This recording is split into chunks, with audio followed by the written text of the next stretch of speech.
Over. Go ahead, Klondike. Okay. To kind of assist in knowing more about them, they sent forth a presentation that John Boden is going to give or a review, and we asked them to do that since they didn't come. Now there might be a lot of not confusing, but a lot of detail in some of this presentation. So if John lags a little bit and it goes on and on, just could do this and this, and he'll move on to the next slide. So he's got a presentation to give about the Britons.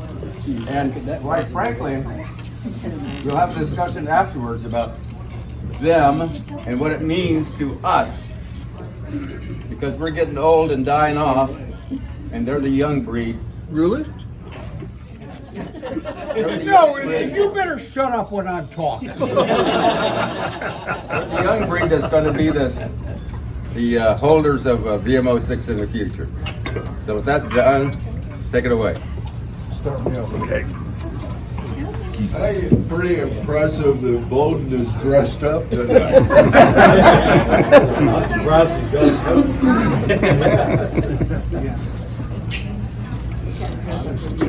I'll start off by asking, can you hear me? Yes. Yeah, I can hear you. Well, that's your problem, not mine. I went over there. I had no idea what I was getting into, but you're going to soon see that these guys could have been on a flight line in Keehaw, and other than them speaking funny, they'd have been fit right in. And I'm going to ask, one of the things we're going to do, we're going to take a little thing. Can you read this? No. Yeah. Yes. Here's the reason I'm asking. Which line, John? We could go a lot faster, and I'll sit down quicker if you can read than me reading it to you. We can read it. So let's try and see if we can go that way, okay? And somebody tell me when you got it read. I think you need to read it. I recommend reading it. You're a great reader. Who are we? We're MAG 36, made up of a group of friends who have long involved in Vietnam living history. When an opportunity came their way to buy a Bell 204 Huey helicopter, they jumped at the chance. And they had no idea what they were getting into. KD wouldn't have taken the damn thing. Our aim was to tell the VMO-6 story, which actually, I think their original project was more to play with building the Huey, because they learned more about VMO-6 sort of after the fact. Because they could have got completely screwed up and look for VMO-2, and then of course they wouldn't be worth a damn. Tremendous support from the veterans as well as the Huey community, and are always looking forward to meet more members of VMO-6 who can share their stories, experience, and knowledge and to help the Bird 18 project. For more information on the project, please visit their website, mag36-uk.org. I know we don't like Facebook. Facebook is terrible. The only thing I do on Facebook is them. Okay, so the Facebook is Bird 18. You can't, when you try to get on, you will not be able to get on until they put you on. So they're controlling who can come onto their website. Wow, looks just like a crew chief, doesn't it? Damon Hatcher. Damon was on the board of directors of this huge reenactment program that they have over in Britain, and kind of a player in the thing, graphic designer, now working in the front. All these guys are working men. There's no CEOs, there's nobody's son of an earl. And responsible for the various signs used on the display and any of the paperwork, because this is his kind of stuff. But actually, when you're over there at this thing, you actually you can't, some kind of a law, you can't sell liquor for money, but if you buy fake money, then you can use that to buy the beer. So that's what we do. They did. Sean, former combat photographer in Croatia, Bosnia, and he does a lot of the photography and the photos and stuff that you see are him. Oh my God, that is a, what did I do? It is a crew chief. Look at him laying there half asleep. Peter Sale. He works for a portable generator company. He looks after the intelligence side of things, digging out squadron information, period photos and stuff. He's like the historian of the group, okay? Martin, currently working for a company making sofas and chairs. Now, how the hell does that fit? But he's one of the metal monkeys, and when you get down and see some of the stuff that these guys made, you will not believe it, okay? Making the tricky parts, yeah, you bet. Stuart Beanie, he's the leader of the gang, okay? Oh, where the hell did he get that flight jacket? He must have stolen it from me. He took it when we were over there to see him, okay? He's a driver, he's a heavy plant operator, he's a heavy equipment operator. He's the one that runs the payloader and stuff when they're taking the bird apart and putting it back together. Whoop. Michael Whitley. Props and film stage, but he's another, all these guys are hands guys and they know what the hell they're doing. Tricky. Electric technician, and you know, you'll see all these parts and pieces. They're all, oh my God. Paul Turner, of course, is the laziest guy, crew chief kind of guy, but the problem is he's really smart and knows how to build a lot of stuff. We gave each other a bunch of hell. After we've been together 10 minutes, it was one damn thing after another. So here's the bird coming in. This bird was owned by the Italian Coast Guard. It was a B model. And that's what they bought. It was in Britain when they got it. And this is what they first came up with. The parts and pieces, they went, put it up, they bought it, they put it on a truck and brought it home and got started.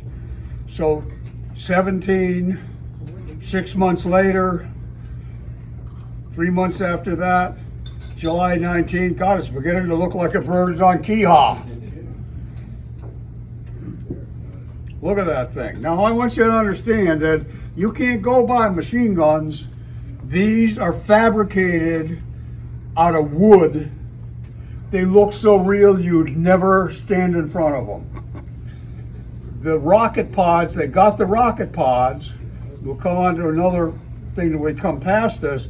You can't buy rockets, of course. You can buy a rocket pod, but no rockets. So we'll come back to this piece. So the bird's really beginning to come together here. Here's the cockpit when they got it. Can you see that picture okay? Yeah. Just a pile of crap. It looks like I tried to fix it. And here they are. They're starting all the parts, all the pieces, all the painting. They painted the bird I don't know how many times because they paint it and they go, I don't think this is exactly the right kind of green. We're going to have to paint it again, which they did over and over. Here they are. The bird arrives on a truck.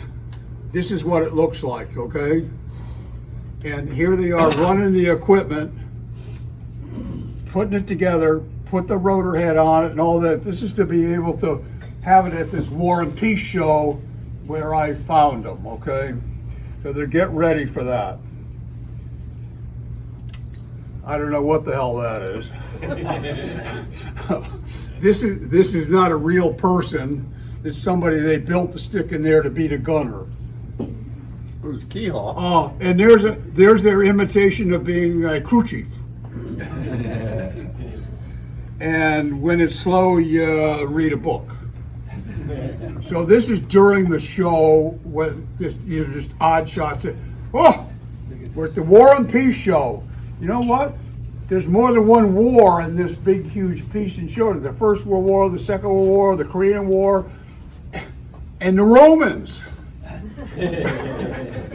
So having the Romans, having the Continental thing come in, all these guys are, this is this huge, huge show. All kinds of people are participating in this thing. So one of the things that they do with this is they allow people to come on and get on. You know, they encourage the kids, come on kid, come, plop them into the pilot seat, show them how it works, and they really know how to connect with the other people. Everybody that comes away from seeing this and talking to these people, they're enthusiasts, and it's really great to watch them do it. Oh, there's some lazy bastard. One of the things they do is, you know, they don't mark it up, but there's a few signatures on the inside of the battery hatch in the nose, and that's me signing my signature on the nose. These rockets, you say, wow, you wouldn't want to stand in front of them either. They look like they're ready to go. They manufactured those heads. I don't know how they do it. When the bird originally came in, this is part of what the bird looked like when they got it coming out of Italy, then to this. Then quite recently, all of this was fabricated. They fabricated every single bit of this themselves, built it so it looks exactly like it's supposed to do. And he said, well, we figured out how to make the first one. We might need a spare. I'll make another. But the craftsmanship that these guys have is just amazing. Well, machine guns are another problem. They don't like them in Britain. You know, we sort of allow most anything around here, but you can't have them in Britain. Looks pretty good, doesn't it? They picked these up and fabricated from scratch, and they have them set up so they can, this thing here, so they can pull it back inside and close the doors for security when so somebody doesn't steal their machine guns. A little bit of a start from what they did, starting here, fabricate all the parts, fabricate all of the pieces to be able to make the racks to hold the rocket pods. They're miracle workers. They really are. And this is what really got them started. You know, when they first started, it was not VMO-6. It was not Klondike history. It was the mechanics of the bird and being able to do this and build it. And now all of a sudden they have taken from that and they've got connected to all us crazy bastards and realized, God, they must have been a lot of fun to do all this. So this is watching them fabricate this kind of stuff. They've made it all themselves, every bit, in their own shops, and then they have a place, a warehouse that they have that they keep the bird in.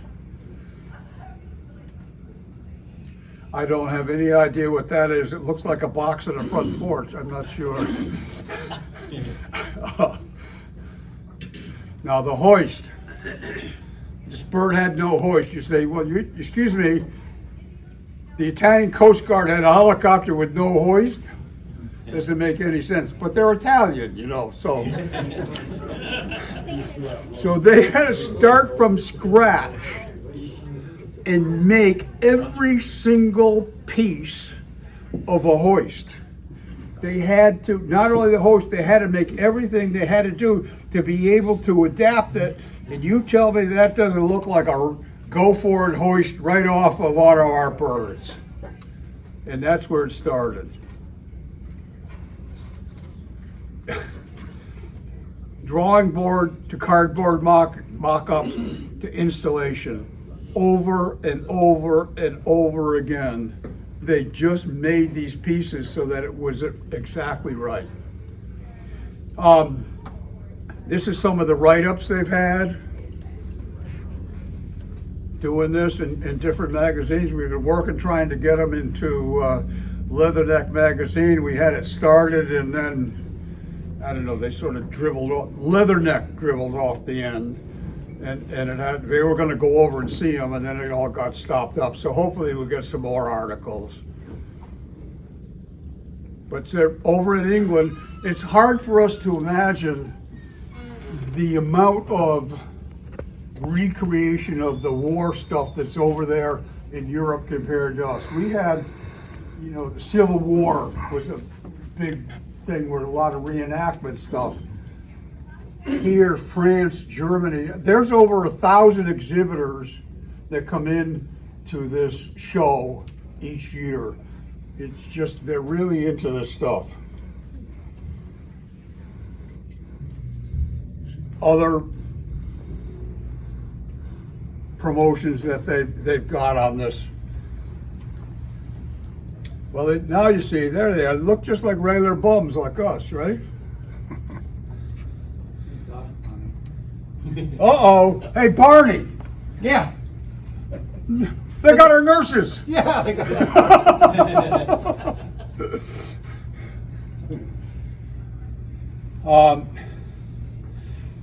They're into stickers, buttons, cups, and all this stuff. They really like this kind of thing. This was another where, to make the site, you know, how do you describe making the sites that we had? But they went down, they made, these are all made themselves. You understand, they actually using 3D printers and making this stuff right straight from scratch. There's all this stuff, I don't know, do we ever have anything like that? No. Probably it was in the MOS, but who the hell needed it?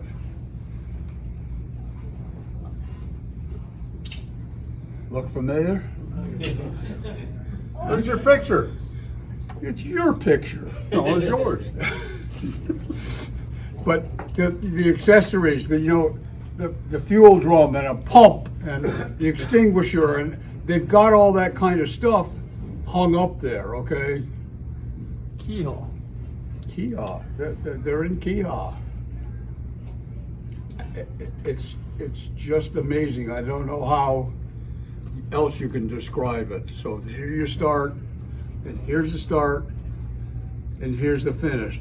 Doesn't look quite the same, does it? But the details, they've got a hold of a fire extinguisher. That's the one they got. That's the one that's mounted in the bird today. Huh? Look at that thing. Here's the instrument panel in the center console when they got it. Here it is today. Parts and pieces from all over. The same, we've been through the routine with this. They found the fire extinguisher, rebuilt it. Here's a hoist panel that they were able to find. When they got through with it, that's what it was. I have no idea what that is.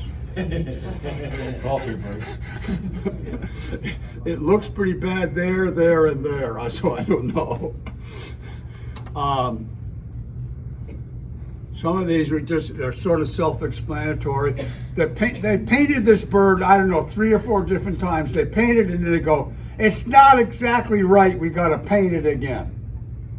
So it's been painted a half a dozen times, I guess.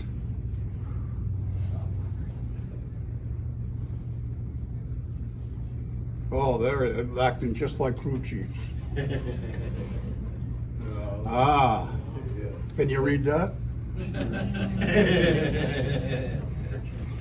This is his daughter. For a day and a half, we were working each other. She wasn't having much to do with me, as you can tell. Is that Lily? So, this is the comment. But we got together pretty good at the end. Okay, now, you got questions? I probably don't know the answer. What are you gonna say? Why is all the lazy people you show crew chiefs? If the poo shits. Why don't you talk Why the about lazy ones? pilots? Why are the lazy ones the crew chiefs on their ship? Well, because they really are exacting into replicating the way it really was. He obviously is not planning to Thank you fly. for handing me that softball so I could hit it back out.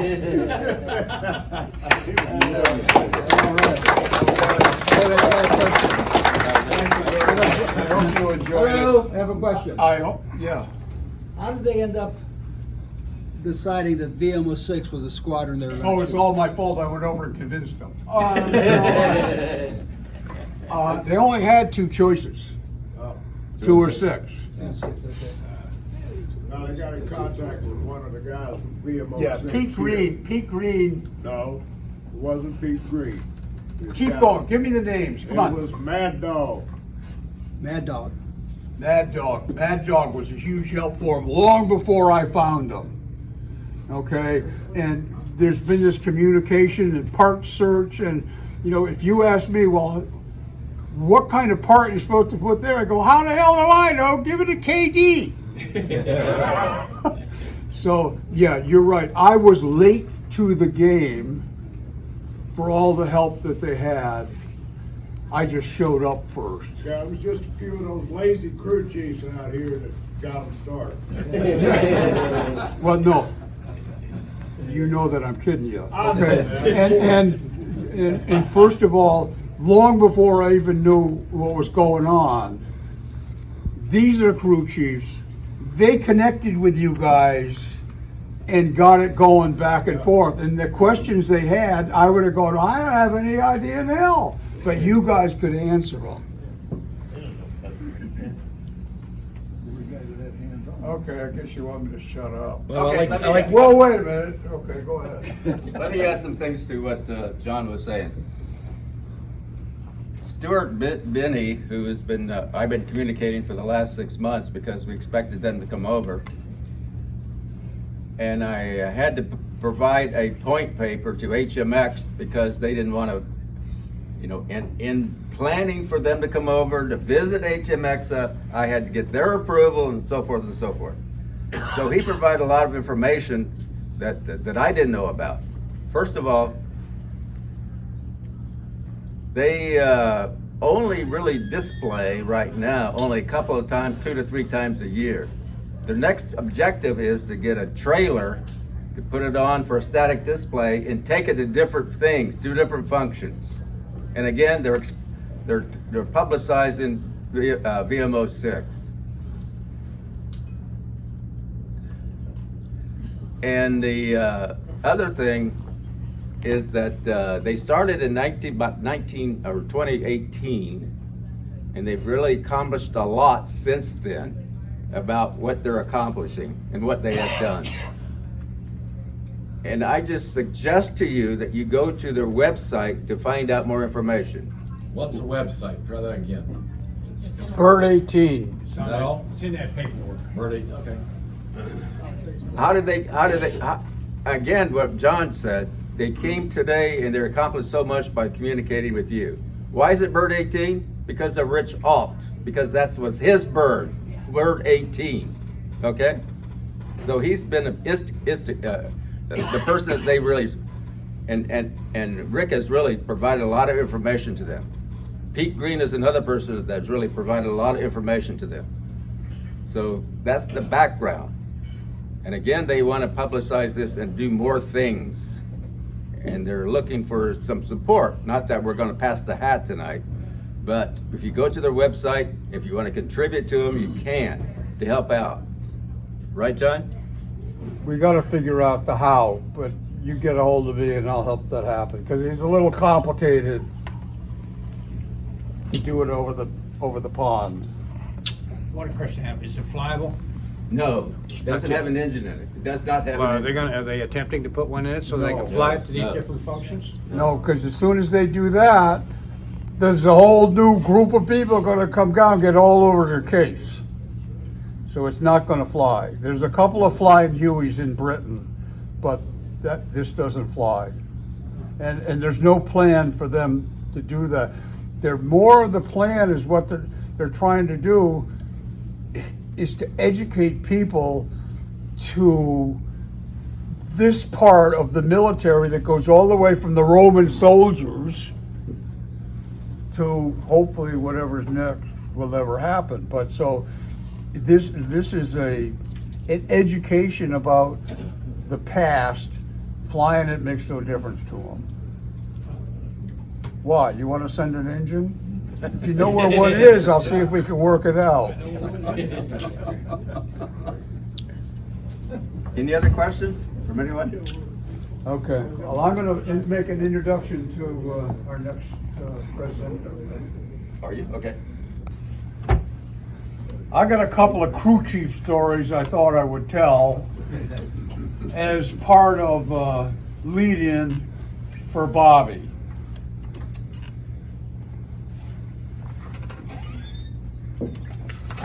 I'm going to read this so I get it right. Please excuse me. Crew chiefs and pilots couldn't get along without each other, although some crew chiefs would probably disagree with that. I'd like to tell you two of my crew chief stories. Mainly because just like we pilots, the crew chiefs could not learn all that they had to learn from a book or a manual. They had to figure a lot of it out as they went along, just like we did. So story number one goes like this. I get a call from KD. We've got a bird that's been down for about 3 months. I think we changed every single part on it. You better get your book and start at page 1. You're gonna go up and do a post-maintenance check ride. Every single thing in the book you gotta do. So we had the crew chief with us. We had a clerk tychus, figuring this would be a safe flight to go on. So he didn't have to get shot at and get his flight pay. And things are going along fine, and all of a sudden I went, "You smell smoke?" "No, I don't smell any smoke." "Oh, keep going, next procedure. And then all of a sudden, I do not know the crew chief. I hope somebody can tell me who it is when we get through the story. He goes, "Oh, we got smoke now." So we were off the end of the runway, up over the thing, 2,000-3,000 feet, going through all this stuff. Well, obviously you got smoke. The tower calls, we called for a downwind landing. The tower calls and says, "You know, you got flames coming right up through your rotor blades." So I shut every single system in that plane, shut off. We come down. Everything's fine. We get right in the middle of the runway where the intersection came in was like the biggest hole for me to go in. I turn, so we're looking right down the runway, and here comes the crash truck. Oh, thank God, here they come. We landed, we're fine. The crash truck comes down. I go and hit the rotor brake. There ain't no rotor brake. We're spinning. And the crew chief, the crash crew comes in. "Sorry, you got too close." Whack! The rotor blade hits the gun. The kid's sitting up on top of the gun and hits it. The bird goes like this. And everybody on the crash truck, of course, throws solid. So the clerk typist and me, we're out of that bird big time. The crew chief, he grabs the fire extinguisher. He crawls underneath. He shoots up through the L-hole and puts the fire out. That's what crew chiefs do. Huh? I got one more, okay? Take another story on crew chiefs. That one get by the passing point. This one was not a Huey, it was a 34. So they're out doing a retraction. Not hot. Everything's going fine. They're picking a platoon out. There's 3 34s. The third one goes in, picks up the last of them. And part of that ground is, one of those brown bar people. You know what I'm talking about. The people that don't know a damn thing called lieutenants. He gets on the bird with them. Soon as they get off, this lieutenant starts yelling and screaming at the crew chief.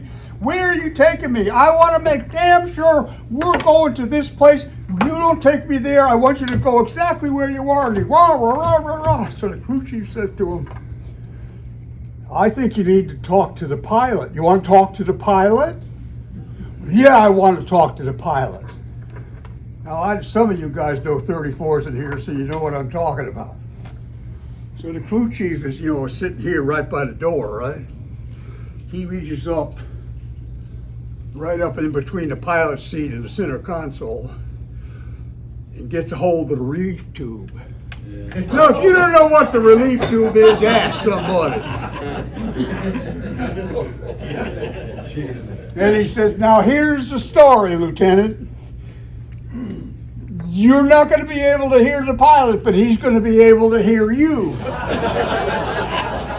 So just tell him whatever you want. Talk right in here.